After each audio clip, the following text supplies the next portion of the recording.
वणक्कम, नमस्कार। मैं हूं आपका दोस्त आलोक कुमार। अभिवादन स्वीकार कीजिए मेरा। क्या विजय थलपति भारतीय जनता पार्टी के 6 साल पुराने उस अरमान पर पानी फेर देंगे जो तमिलनाडु को लेकर उसने पाल रखा है? 6 साल से ज्यादा समय यूं कह लीजिए, लगातार भारतीय जनता पार्टी कोशिश कर रही है उनको पैर रखने की जगह मिले तमिलनाडु में, ताकि वो राष्ट्रव्यापी पार्टी का दर्जा पाले। वो काशी तमिल संगम हो या बहुत सारे कार्यक्रम हो, भारतीय जनता पार्टी ने राष्ट्रीय स्वयंसेवक संघ के साथ मिलकर के तमिलनाडु के समाज में प्रवेश करने की बड़ी शिद्दत से कोशिश की है। विजय थलपति चले आए हैं। ये ठीक वैसा ही मामला है जैसा दिल्ली में कांग्रेस पार्टी और भारतीय जनता पार्टी के बीच जो लगातार द्वंद्व चलता रहता था, उस लड़ाई में अचानक से अरविंद केजरीवाल आ गए थे। आम आदमी पार्टी चले गई थी और अरविंद केजरीवाल भी सामाजिक तौर पे भले ही राजनेता लगते हो, लेकिन थे बड़े एक्टर। कहते हैं घर के अंदर वो ब्रांडेड कपड़ा पहनते थे, लेकिन जब सार्वजनिक तौर पर आना होता था, ढीला ढाला कपड़ा, रोनाल्ड का पेन, इसके अलावा ब्लू वैगन आर गाड़ी थी उनकी, जिससे बिल्कुल सादगी भरा अंदाज दिखता था। कहते हैं बड़े एक्टर के बड़े एक्टर थे वो। यही काम वो पंजाब में कर रहे हैं। दिल्ली से जब खारिज होकर चले गए तो पंजाब में भी उनका रोल लगभग वही है। कहते हैं शीश महल बना रहे हैं। चलिए, ये बातें तमिलनाडु की बात हो रही है, दिल्ली और पंजाब की बात नहीं। अगर तमिलनाडु में बात करें तो विजय थलपति, जिनका मौलिक नाम थलपति नहीं है, कहते हैं पीआर कंपनियों का देन है। थलपति मतलब सेना नायक हुआ। विजय सेना नायक की किसी का नाम नहीं होता थलपति। थलपति कहा करते थे किसी जमाने में रजनीकांत को। रजनीकांत 2021 में चुनाव लड़ने की मुद्रा में आए थे। तमिलनाडु विधानसभा 234 सदस्यों की है। बड़े जोश खरोश के साथ रजनीकांत ने कहा था। इसके लिए उन्होंने एक राजनीतिक पार्टी भी बना ली थी, रजनी मक्कल मंदरम के नाम से, RMM। लेकिन उनकी वो कोशिश 2021 में धरी की धरी रह गई। बड़ी घबराहट थी, किधर जाएंगे रजनीकांत, डीएमके की ओर होंगे या फिर बीजेपी की ओर होंगे। ये पिछले विधानसभा चुनाव की बात है, जिस विधानसभा चुनाव में बिल्कुल रिदम के साथ धुन में जाते हुए डीएमके सरकार में चली आई, MK स्टालिन की सरकार बन गई। 234 विधानसभा वाले 234 सदस्यों वाले विधानसभा में MK स्टालिन, जो कांग्रेस के साथ मिलकर अलायंस कर रखी थी, उन्हें 159 सीटें मिल गई। आप समझ सकते हैं। और 153 तो अकेले डीएमके ले आई थी उसमें, उस चुनाव में। इस लिहाज से रजनीकांत का एन मौके पर बैठ जाना, चुनाव पे नहीं उतर पाना, डीएमके के लिए सत्ता में आने का कारण बन गया। AIDMK और भारतीय जनता पार्टी जो थी उस समय साथ मिलकर चुनाव लड़ी और सिर्फ 79 सीट पे सिमट के रह गई।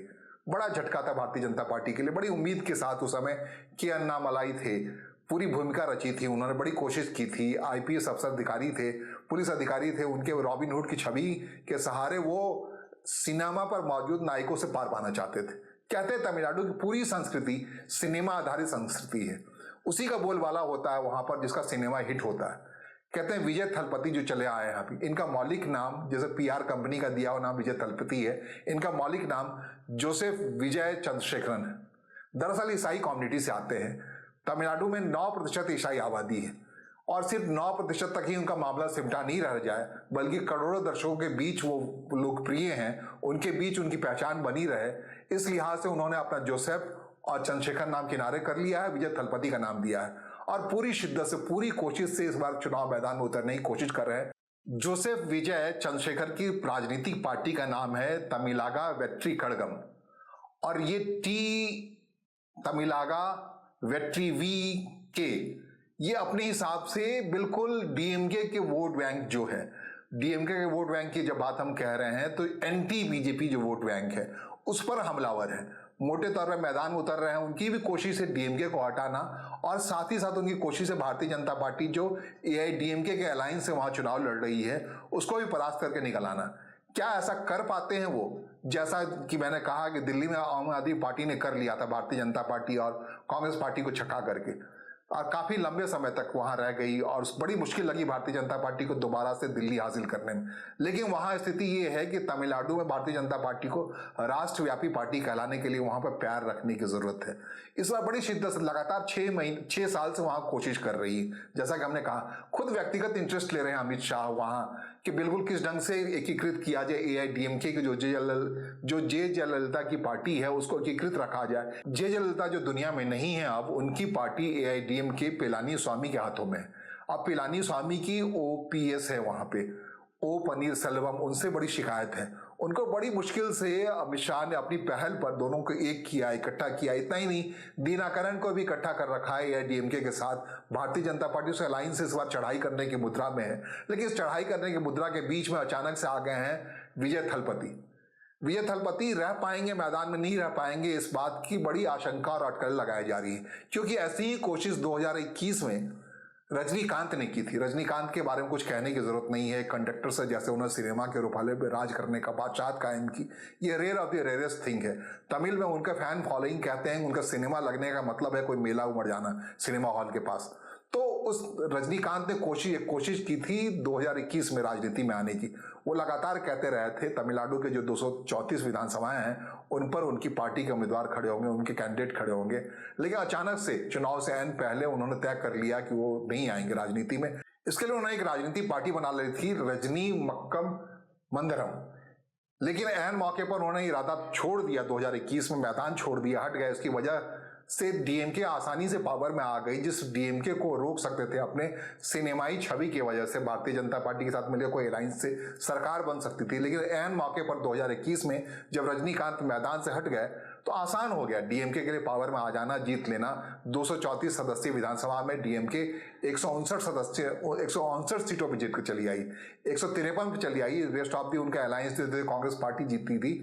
तो कांग्रेस पार्टी इस बार थोड़ा सा डीएमके और कांग्रेस पार्टी का जो सेकुलर अलायंस है वहां थोड़ा सा डिका हुआ है, इसलिए क्योंकि कांग्रेस में ही दो घटक हो चुका है।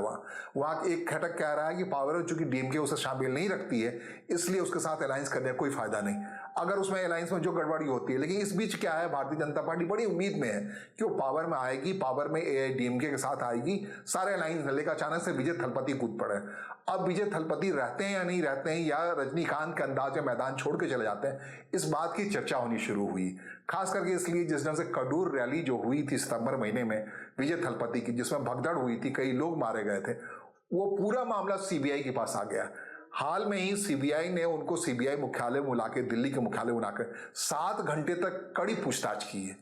इस पूछताछ के बाद क्या सिनेमा एक्टर अपने को राजनीति करने लायक महसूस कर पाता है? क्योंकि रूपहाले पर्दे पर एक्टिंग कर लेना, वहां अपनी छवि रॉबिन हुड की बना लेना बड़ा आसान है, लेकिन व्यवहारिक जिंदगी में ऐसा कर पाना थोड़ा कठिन है।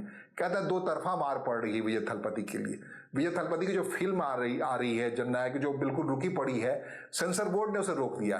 कहते हैं उससे एक सिंपैथी गेन भी हो रहा है विजय थलपति के जीवन में, उस रिलीज नहीं होने की वजह से, सेंसर बोर्ड की वजह से। और दूसरा मसला है कि सीबीआई जिस कड़ाई से उसने पूछताछ कर रही है उस भगदड़ के मामले में, उसको लेकर के अगर विजय थलपति से बर्दाश्त कर लेते हैं या फिर देर सवेर उनकी फिल्म रिलीज होती है, तो वो सिंपैथी से वास्तव में तब ये माना जाएगा कि दिल्ली की जो केंद्र सरकार है, उसका सेंसर बोर्ड जो है फिल्म का, वो इतना बचकानी कार्रवाई कर गया कि उसकी फिल्म रिलीज करने में देर कर गया।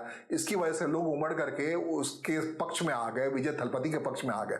ऐसा होता है तो, लेकिन इसके लिए जरूरी है विजय थलपति मोर्चे पे खड़े रहें। जो सिनेमा के पर्दे पर उनकी छवि है, बिल्कुल फाइटर की छवि है, उस छवि को उनको दिखाना पड़ेगा जमीन पर जननायकन के अंदाज में कि वास्तव में वो जननायक है, रॉबिन हुड है लोगों के बीच। हालांकि उन्होंने एक फैसला कर रखा है जिसकी सार्वजनिक रूप से बड़ी चर्चा हो रही है। उन्होंने कहा कि फिल्म से संन्यास ले रहे हैं, वो जनता सेवा में लगना चाहते हैं, अपने प्रशंसकों की सेवा में लगना चाहते हैं। ऐसा रेयर ऑफ द रेयरेस्ट है। हो सकता है विजय थलपति में ये साहस बना रहे और वो मैदान में आ जाए तो वास्तव में अरविंद केजरीवाल ने जो काम बिगाड़ा था दिल्ली में भारतीय जनता पार्टी और कांग्रेस पार्टी का, वो काम विजय थलपति वहां कर जाए, ये गुंजाइश इस बात की। हालांकि इसके काउंटर के लिए चिरंजीवी हो, नागार्जुन हो या धनुष हो, उसको लेकर के अपने हिसाब से भारतीय जनता पार्टी तमिलनाडु के मैदान में उतरने की कोशिश में है। वो कोशिश में इस बात की भी है कि रजनीकांत किसी न किसी तरीके से उनके पक्ष में कुछ ना कुछ प्रचार कर दें, प्रचार सामग्री बातें कर लें, जो सिनेमा के जो रूपाली प्रेमी हैं उनको लुभा सके, विजय थलपति थोड़ा अलग कर सके और भारतीय जनता पार्टी के हक में एक माहौल बन पाए। भारतीय जनता पार्टी वहां पे एक स्पेस इसलिए बना रही है कि उदयनिधि जो एमके स्टालिन के बेटे हैं, जो डिप्टी चीफ मिनिस्टर हैं, उनको इस चुनाव के बाद चाह रहे हैं एमके स्टालिन कि उनके हाथों में सत्ता बागडोर सौंप दें, डीएमके की बागडोर सौंप दें। जो डीएमके का जो वंशवादी एक चेहरा है, एक रवैया है, उसके खिलाफ भी भारतीय जनता पार्टी यहाँ मोर्चा बंद है। इस मोर्चे की लड़ाई में, 2 मोर्चे की लड़ाई में विजय थलपति का आना, ठहर जाना आने वाले दिनों में तय करेगा कि तमिलनाडु में नतीजे क्या होते हैं और तमिलनाडु की जनता के पास कितने विकल्प होते हैं। फिलहाल मुझे सुनने और समझने के लिए आपका आभार। नमस्कार, धन्यवाद।